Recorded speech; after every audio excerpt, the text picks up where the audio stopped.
বাংলাদেশের সর্বশেষ গুরুত্বপূর্ণ আপডেট সংবাদে আপনাকে স্বাগত। শুরুতেই সংবাদ শিরোনাম, পরে বিস্তারিত। শুরুতেই জানাবো, বাংলাদেশ ভারত সীমান্তে ঘটল নজিরবিহীন ঘটনা। বাংলাদেশ ও ভারতের সীমান্তে নজিরবিহীন ঘটনা ঘটেছে। বাংলাদেশের রাজনৈতিক পথ পরিবর্তনের জেরে ভারতে অবৈধ অনুপ্রবেশ বাড়তে পারে এমন আশঙ্কায় সীমান্তে কাঁটাতার বিহীন স্থলে গেল বেশ কিছুদিন ধরেই কাঁটাতারের বেড়া দেওয়ার কাজ শুরু করেছে ভারত। সেই কাঁটাতার দেয়াকে কেন্দ্র করেই সংঘাতে জড়ালো দুই দেশের জনতা এবং সীমান্তিরক্ষী বাহিনী। পাল্টাপাল্টি জমায়েত স্লোগান, পাল্টা স্লোগানে উত্তপ্ত হয়ে ওঠে মাহাদীপুর সোনা মসজিদ সীমান্তের কাছে আর পশ্চিমবঙ্গের মালদা জেলার বৈষ্ণবনগর সীমান্ত এলাকা। বাংলাদেশের রাজশাহী এলাকার সোনা মসজিদ এলাকায় এই পাল্টাপাল্টি জমায়েত স্লোগান উত্তপ্ত হওয়ার ঘটনা ঘটেছে। বাংলাদেশের দিকে এই এলাকাটি রাজশাহী জেলার শিবগঞ্জ থানার আওতাধীন। এরপর জানাবো, খালেদা জিয়াকে বিদায় জানাতে সড়কে নেতাকর্মীদের ভিড়। উন্নত চিকিৎসার জন্য যুক্তরাজ্যের লন্ডনের উদ্দেশ্যে ঢাকা ত্যাগ করছে বিএনপি চেয়ারপারসন ও সাবেক প্রধানমন্ত্রী বেগম খালেদা জিয়া। তাকে বিদায় জানাতে রাজধানীর বিমানবন্দর এলাকা সড়কে নেতাকর্মীদের ঢল নেমেছে। এদিকে জুলাই গণহত্যা শেখ হাসিনা সহ ৭৫ জনের পাসপোর্ট বাতিল। জুলাই গণহত্যার সঙ্গে জড়িত থাকা শেখ হাসিনা সহ আওয়ামী লীগের ৭৫ জনের পাসপোর্ট বাতিল করা হয়েছে। আজ ৭ই জানুয়ারি ফরেন সার্ভিস একাডেমিতে সংবাদ সম্মেলনে সব তথ্য জানান প্রধান উপদেষ্টার উপপ্রেস সচিব আবুল কালাম আজাদ মজুমদার। এছাড়াও গুমের ঘটনায় জড়িত থাকার অভিযোগে বাতিল করা হয়েছে আরও ২২ জনের পাসপোর্ট। জানাবো, কোটার বিষয়ে যা বলেন শিবির সভাপতি। বাংলাদেশ ইসলামী ছাত্র শিবির যৌক্তিকতার বাইরে কোনো কোটা রাখার পক্ষে না বলে মন্তব্য করেছে ছাত্র শিবিরের কেন্দ্রীয় সভাপতি জাহিদুল ইসলাম। এদিকে চকরিয়ায় কিশোরীকে দলবদ্ধ ধর্ষণের ঘটনায় গ্রেপ্তার ৭। কক্সবাজারের চকরিয়ায় কিশোরীকে দলবদ্ধ ধর্ষণের ঘটনায় জড়িত সন্দেহে আরও ৪ জনকে গ্রেপ্তার করেছে পুলিশ। এ নিয়ে মোট ৭ জনকে গ্রেপ্তার করা হলো। আজ রাত থেকে ৭ই জানুয়ারি বিকেল পর্যন্ত চকরিয়া ও মহেশখালী উপজেলার বিভিন্ন এলাকায় অভিযান চালিয়ে তাদের গ্রেপ্তার করা হয়। এবং সর্বশেষ জানাবো, রিউমার স্ক্যানারের প্রতিবেদন, শেখ হাসিনার সঙ্গে মোদির লং ড্রাইভের ছবিটি সম্পাদিত।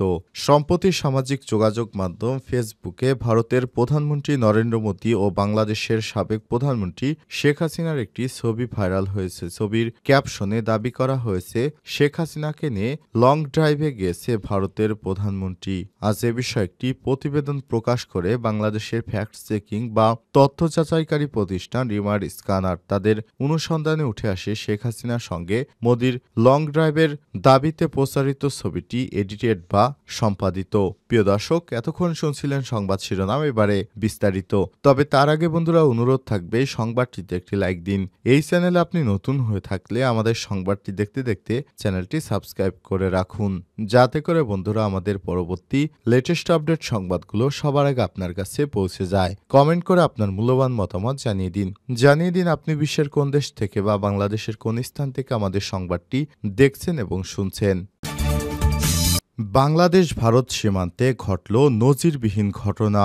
বাংলাদেশ ও ভারতের সীমান্তে নজিরবিহীন ঘটনা ঘটেছে। বাংলাদেশের রাজনৈতিক পথ পরিবর্তনের জেরে ভারতে অবৈধ অনুপ্রবেশ বাড়তে পারে এমন আশঙ্কায় সীমান্তের কাঁটাতারবিহীন স্থানে গেল বেশ কিছুদিন ধরেই কাঁটাতারের বেড়া দেওয়ার কাজ শুরু করেছে ভারত। সেই কাঁটাতার দেয়াকে কেন্দ্র করে সংঘাতে জড়ালো দুই দেশের জনতা এবং সীমান্তিরক্ষী বাহিনী। পাল্টাপাল্টি জমায়েত স্লোগান, পাল্টা স্লোগানে উত্তপ্ত হয়ে ওঠে মাহাদীপুর সোনা মসজিদ সীমান্তের কাছে পশ্চিমবঙ্গের মালদা জেলার বৈষ্ণবনগর সীমান্ত এলাকা।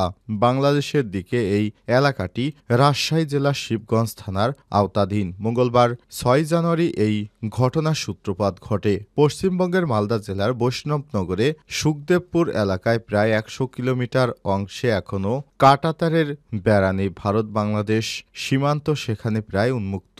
এমন পরিস্থিতিতে পরিস্থিতিতে মঙ্গলবার কাঁটাতারের বেড়া তুলতে শুরু করে বিএসএফ, কিন্তু বেড়া দিয়ে নিয়ে আপত্তি জানায় বাংলাদেশের সীমান্তরক্ষী বাহিনী বিজিবি। ফলে মাঝপথেই বন্ধ করে দিতে হয়েছে কাঁটাতারের বেড়া দেওয়ার কাজ। এমন খবর পেয়ে স্থানীয় জনগণ এই খবর এলাকায় ছড়িয়ে পড়লে সেই নিয়ে সীমান্ত সংলগ্ন এলাকাতে উত্তেজনা ছড়িয়ে পড়ে। এই ঘটনাস্থল থেকে যে ছবি সামনে এসেছে তাতে ভারতের দিক থেকে ভারত মাতা কি জয়, বন্দে মাতরম, জয় শ্রীরাম স্লোগান ওঠে। পাল্টা স্লোগান ভেসে আসে ওপার থেকেও।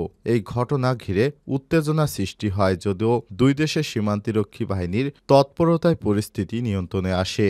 গোটা ঘটনা নিয়ে বিএসএফের সূত্র থেকে জানানো হয়, সীমান্তে কাঁটাতারের বেড়া তুলতে গেলে বাংলাদেশের সীমান্তরক্ষী বাহিনী বিজিবি ভারতীয় ভূখণ্ডকেও বিতর্কিত এলাকা এবং সেটিও বাংলাদেশের এলাকা বলে দাবি করে। এরপরই উত্তেজনা ছড়ায়। শেষ পর্যন্ত প্রশাসনের হস্তক্ষেপে পরিস্থিতি নিয়ন্ত্রণে আসে।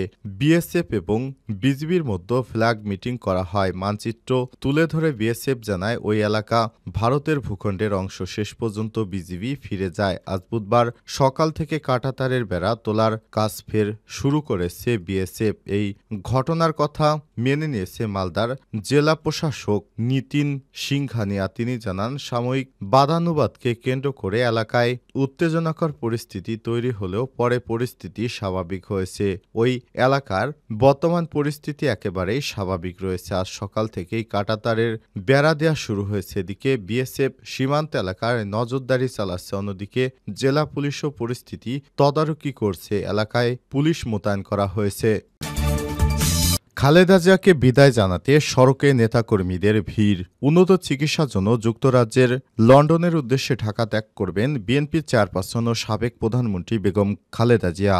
কাতারে Emir Sheikh Tamim bin Hamad Al থানির পাঠানো বিশেষ এয়ার অ্যাম্বুলেন্সে রাত 10টায় ঢাকার হজরত শাহজালাল আন্তর্জাতিক বিমানবন্দরে ৮ নম্বর গেট অর্থাৎ ভিভিআইপি গেট দিয়ে ঢাকা ত্যাগ করবেন তিনি। শেষ মুহূর্তে খালেদা জিয়াকে বিদায় জানাতে বিমানবন্দর সড়ক জুড়ে নেতাকর্মীদের ভিড় দেখা যায়। তারা সাবেক এই প্রধানমন্ত্রী সশরীরে হাজির থেকে বিদায় জানাতেই সড়কে জড়ো হয়েছেন। জানা গেছে, মঙ্গলবার রাত ৮টার দিকে বিমানবন্দরের উদ্দেশ্যে রওনা হয়েছেন বিএনপির চেয়ারপারসন। তাকে বিদায় শুভেচ্ছা জানাতে গুলশানের বাসা ফিরোজার সামনে নেতাকর্মীরা জড়ো হয়। সরেজমিনে দেখা গিয়েছে, ফিরোজার সামনে সড়কে গাড়ি চলাচল বন্ধ হয়ে যায়। আইনশৃঙ্খলা বাহিনীর সদস্যদের তৎপরতা থাকতে দেখা গেছে। একই সঙ্গে গণমাধ্যম কর্মীদের উপস্থিতি ও অন্য যে কোনো দিনের চেয়ে বেশি ছিল। জানা গেছে, রাত ৮টায় বিএনপির চেয়ারপারসনের গাড়িবহর গুলশানের বাসা ফিরোজা থেকে রওনা হয়ে গুলশান ২ নম্বর গোলচত্বর ও কাকলি গোলচত্বর হয়ে শাহজালাল বিমানবন্দরের দিকে এগিয়ে গেছে। ইতিমধ্যেই খালেদা জিয়ার সাথে দেখা করার জন্য ফিরোজায় প্রবেশ করেছিলেন বিএনপির মহাসচিব মির্জা ফখরুল, স্থায়ী কমিটির সদস্য আমির খসরু, সেলিমা রহমান, সালাউদ্দিন আহমেদ। খালেদা জিয়ার বিদায় শুভেচ্ছা জানাতে তার বাসায় প্রবেশ করেছেন। জুলাই গণহত্যা শেখ হাসিনা সহ ৭৫ জনের পাসপোর্ট বাতিল।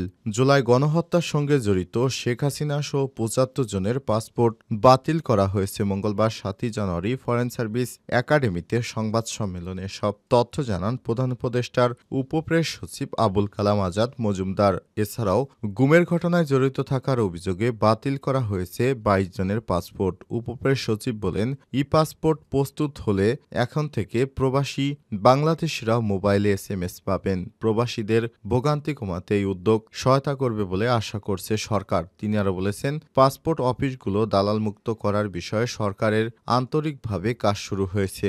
অফিসের পাশাপাশি কিছু দোকানকে ঘিরে দালাল চক্র গড়ে ওঠে।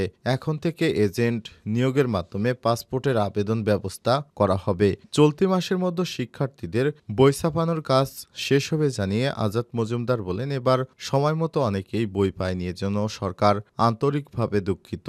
দেশেই সব বই ছাপা হচ্ছে বলে কিছুটা দেরি হচ্ছে। কোটার বিষয়ে যা বলেন শিবির সভাপতি।